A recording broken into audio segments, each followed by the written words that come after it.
Осы жылдың 7 апрель күні президенттің басшылығында дене тәрбие һәм спорт тарауын жаңа басқышқа алып шығу, халықты ғалабалық спортқа кеңінен тарту, селекция һәм таярлау системасын жетілдіру мәселелері бойынша видеоселектор мәжілісі болып өткен еді. Мәжілісте мемлекетіміз басшысы тарауды рауажандыру мақсатында әрбір аймақта мәнзілді жұмысларды әмелге асыру һәм халықты дене тәрбие һәм спортқа кеңінен тарту бойынша тикарғы вазипаларды белгілеп берді. Бұл бағдардағы жұмыслар әлдеқашан басыла жіберілген. Кәсіптесім Алыс Мойнақтан сөз естеді. Мойнақ табиғат сынақларын жеңіп батырған, бірақ бүгін жаңа өмір нәпесі есіп тұрған аймақтардың бірі. Бұл жерде тек қана экологиялық тіклену емес, ал инсан саламатлығы һәм жастардың келешегіне қаратылған жұмыслар да кең көлемде әмелге асырылмақта. Әсіресе дене тәрбие һәм спортты рауаждандыру бүгінгі күнде тикарғы бағдарлардың біріне айланған. Мәселен, соңғы 9 жылда районда жәмі 6 спорт объекті жаңадан құрылды. Алдыңғылары оңланды. Мойнақшылар үшін, әсіресе жастар үшін мүнәсіп шариғатлар жаратылды. Бірақ мемлекетіміз басшысының басшылығында өткен видеоселекторда аймақтардағы нәтижелер бүгінгі шариғатларға сәйкес емеслігі сынға алынып, басшыларға бұл бағдардағы жұмысларды жаңаша шөлтелместіру һәм тарауды жаңа басқышқа алып шығу бойынша анық тапсырмалар берілген еді. Бұл вазипалар бүгін районда бағдарлама болып қызмет етпекте. Видеоселектордағы орын алған кемшіліктерден терең жұмақ шығарып, районымызда қалабалық спорт түрлерін елі де ең жайтырып, тұрақлы спортпен шұғылданушылар үшін жастарымыздың, аял қыздарымыздың, ересектеріміздің, халқымыздың спортқа болған қызығушылығын арттыру мақсатында ләжларды тұрақлы түрде давам еттіреміз. Сондай-ақ құрметті президентіміз тарапынан бұл спортшыларды емес, халқымыздан бұларға кең жалпы қалу бойынша үлкен тапсырмалар беріп өтті. Бұл бойынша да айлық, хаптелік, шереклік өздеріміз алдымызға реже қылып алдық. Сондай-ақ құрметті президентіміз бірінші нәубетте басшылар басқаларға өрнек болу керектігін айрықша атап өтті.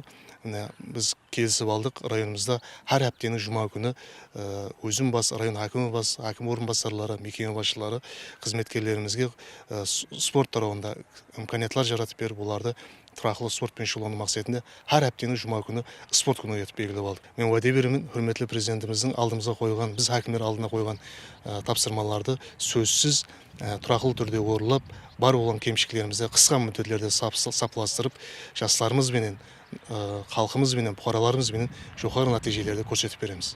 Бүгінгі күнде районда жәмі 2000-нан астам жастар спортпенен тұрақлы шұғылданып келмекте. Сондай-ақ район халқының жәмі 45% дене тәрбие һәм спортқа қамтып алынған. Бұндан 9 жыл алдын Мойнақлы жас спортшылардың нәтижелері тек қана Нөкістегі жарыстарда қатынасуы болған болса, бүгін олар республикалық көлемдегі һәм халықаралық турнирлерде қатынасып, сыйлы орынларды да иелеп келмекте. 2025 жылдың өзінде Өзбекстан чемпионат кубокларында 38 медаль қолға кірдік. Халықаралық турнирлерде жеңімпаз болып жатырмыз. Мұнан тысқары қандегелестірілген мектептерге, олимпия, паралимпия орайларына һәмде футбол академияларына мойнақшы спортшылар селекция қылып, сол жақларда тәлім алмақта. Мақтанып айта аламыз. Мойнақ районында алдын ешкім ойлаған жоқ еді. Бұндай бассейн, спортзал, стадион, әрбір махаллеге құрылып жатқан майданшалар һәмде спорт мектептің техникалық базасын жақсыландыруы, тек қана Мойнақ көлемінде өткеретін жарыстарды өткеріп қалмастан, Қарақалпақстан, Өзбекстан чемпионат кубокларын өткеретіндей қазір имканиятларымыз бар. Бұл жерде тек қана профессионал спортшылар емес, ал спортқа қызығатуын әрбір жас үшін имканиятлар жаратылған. Бұл жерлер тақыр жер еді, тас жер еді. Мына Нөкіске барамыз ғой, Тұран стадионға мысалы. Жасыл неге бірінші түсіп жатқан бала албырайды да, үйрене салмайды. Ол кездері доптар аз болатын еді. Келеміз, жығылатын еді, жығылсаң аяғың жырып кетеді, қанайтын еді. Қазір жақсы балаларға имканият зор, күшті. 2011 жылғыларымыз Қарақалпақстан чемпионатында сыйлы 2-ші орынды алып келді. Қазірде 7 оқушымыз академияда тәлім алмақта. Еледе тоқтамаймыз біздер, еледе бала жеткеріп беруге әрекет етеміз. Волейбол спортында әзелден Мойнақта өзіне тән мектеп қалыптасқан. Аймақлық һәм республикалық көлемдегі жарыстардың ешбірі Мойнақлы жастарсыз өтпеген. Бүгінгі күнге келіп, бұл жерде заманауи барлық шариғатларға ие спорт залында жаңа чемпионлар жетілісіп шықпақта. Нүкіс қаласында Өзбекстан чемпионаты U17 жас аралығында қызлар ортасында чемпионат болды. Һәм ол жарыста екі оқушымыз қатынасып, Өзбекстан чемпионы атағына месар болды. Ондан соң Хорезм уәлаятында болған U15 жарысында қызларымыз 3-ші орында алып, нәтижелі қатынасып келді.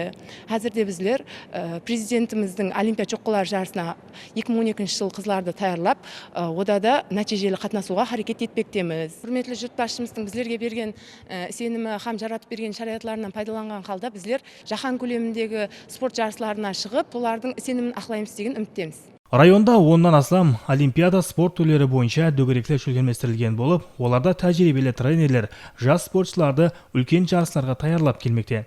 Әсіресе жүзу, жеңіл атлетика сияқты түрлердің ең шеткі аймақтарда рауажданып отырғаны қуанышлы жағдай.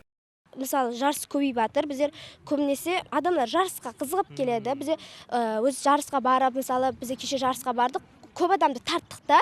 Мен сондай жарысқа бардық. Чоққылар деген басынан президентіміз шығарған парманы бойынша сондай жарыс болып жатырыпты. Келің, сондай жарыс болады деп. Қазір енді алдыңғы жыл 2010 менен 2009 аралығында болды. Осы жылы 2013-2012 аралығында болып жатыр. Қазір тренировка істеу барысы болып жатырыпты. Спорт тек қана район орайында емес, ал мәхаллелерге шекем кіріп бармақта. Соның ішінде 4-ші салы Улма білім беру мектебі тарапынан басламалы бюджет жойбары тикарында құрылған заманауи футбол һәм баскетбол, воркаут майданшалары бүгін тек қана спортқа қызығатуын жастардың емес, ал осы мәхалледе жасайтуын барлық жас категориясындағы бұқарлардың дене тәрбияға болған қызығушылықтарын арттырмақта. Улым алғанда районда спортты рауаждандыру системалы түрде алып барылмақта. Мақсат әрбір бұқараны спортқа тарту, олардың бос уақытын мазмұнды шөлкелместіру һәм саламат әулетті тәрбиелаудан ibarat.